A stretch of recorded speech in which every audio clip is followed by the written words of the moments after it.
नमस्कार बच्चों, मैं हूं हार्दिक पंचाल। स्वागत है आप सबका फिर से मेरे YouTube चैनल एंडलाइट क्लिप्स में। बच्चों, पिछले सेक्शन में हम लोग ने पढ़ा था कि सेल क्या होता है और हम लोग ने सेल मेम्ब्रेन के बारे में पढ़ा था। ओके, आज का हमारा टॉपिक है सेल वॉल। ओके बच्चों, तो सेल वॉल क्या होता है? ये प्लांट के अंदर एक एक्स्ट्रा लेयर होता है। ठीक है, होता क्या है ये हमारा सेल है। ओके, इस सेल के ऊपर एक आउटर कवरिंग होती है, इसको हम क्या बोलते हैं? Cell wall. ओके, और प्लांट में ओनली प्लांट के अंदर एक एक्स्ट्रा लेयर होता है जिसको हम बोलेंगे सेल वॉल। ओके बच्चों, समझ में आया? इस सेल है, उसके ऊपर एक कवरिंग तो होती ही है, सेल मेम्ब्रेन, जिसको हम लोग प्लाज्मा मेम्ब्रेन भी कहते हैं। ओके, इसके ऊपर एक आउटर कवरिंग और होती है प्लांट्स, स्पेशली प्लांट्स के अंदर, जिसको हम बोलेंगे सेल वॉल।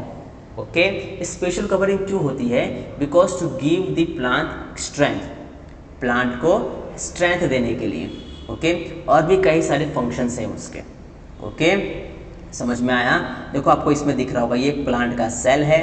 ठीक है, ये पूरा सेल है, उसके ऊपर सेल मेम्ब्रेन, और ये ग्रीनिश कलर का आपको दिख रहा है, ये हमारा क्या है? Cell wall. ओके बच्चों, समझ में आया? ठीक है, आइए जानते हैं सेल वॉल के function.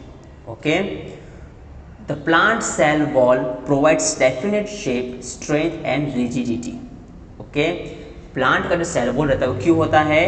To give the definite shape. जो भी प्लांट का शेप होता है, it is because of this cell wall. Strength, okay, plant को स्ट्रेंथ देने के लिए, मजबूती देने के लिए, एंड रिजिडिटी, विथस्टैंड करे, प्लांट अपने जगह पर रहे। ओके, तो रिजिडिटी जो होती है, it is because of the cell wall. Okay बच्चों, It also provides protection against mechanical stress and physical shocks. Okay, क्या होता है? सेल के अंदर बहुत सारी चीज़ें रहती है, सेल्स के अपनी अपनी। ओके, तो यहाँ पर बाहर का एनवायरनमेंट किसी भी तरीके से उस सेल के अंदर चीज़ों को नुकसान ना पहुँचाए, इसलिए प्लांट के पास एक आउटर कवरिंग होती है, इसको हम बोलेंगे cell wall.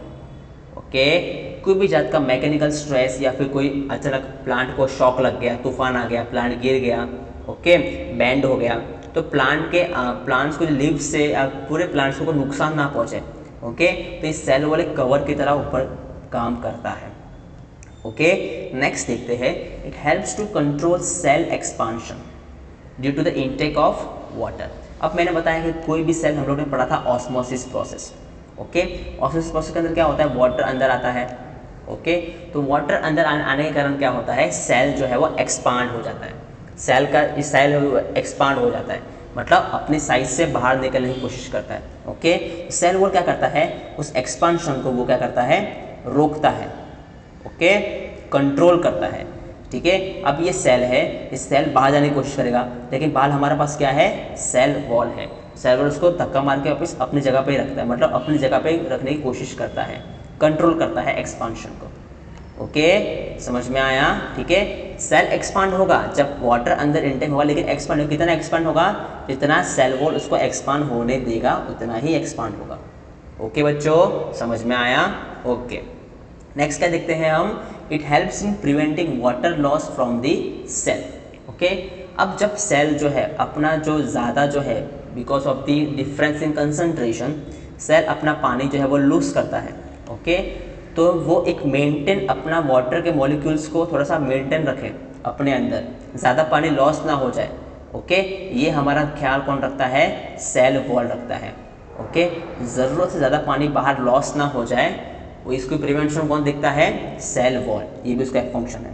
Okay, it is responsible for transporting substance between and across the cell. जो भी सेल के अंदर बाहर सब्सटेंस ट्रांसफर होता है, चाहे अंदर हो चाहे अंदर से बाहर हो, it is because of the cell wall.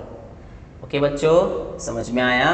ठीक है, क्योंकि यहाँ पर अगर हम नॉर्मल प्लांट के अलावा अगर कोई सेल्स की बात करें, तो हमें क्या पता चलेगा कि यहाँ पर एक सेल होता है, उसके आउटर कवरिंग क्या होती है? Cell membrane.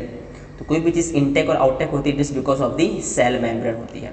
लेकिन यहाँ पे प्लांट के पास क्या है? सेल है, प्लस सेल मेम्ब्रेन भी है, और प्लस उसके सबसे आउटर मोस्ट पार्ट कौन सा है? Cell wall. तो कोई भी चीज़ वो आउटर मोस्ट पार्ट से ही बाहर या अंदर जाएगी। ओके बच्चों, समझ में आया आपको? ठीक है, तो it act as a barrier between the interior cellular components and external environment. ठीक है, एक बैरियर का काम करता है।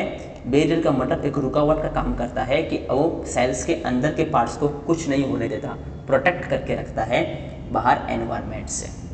ओके बच्चों, समझ में आया? तो ये था पूरा फंक्शन ऑफ सेल वॉल। ठीक है, मिलते हैं नेक्स्ट पार्ट के अंदर।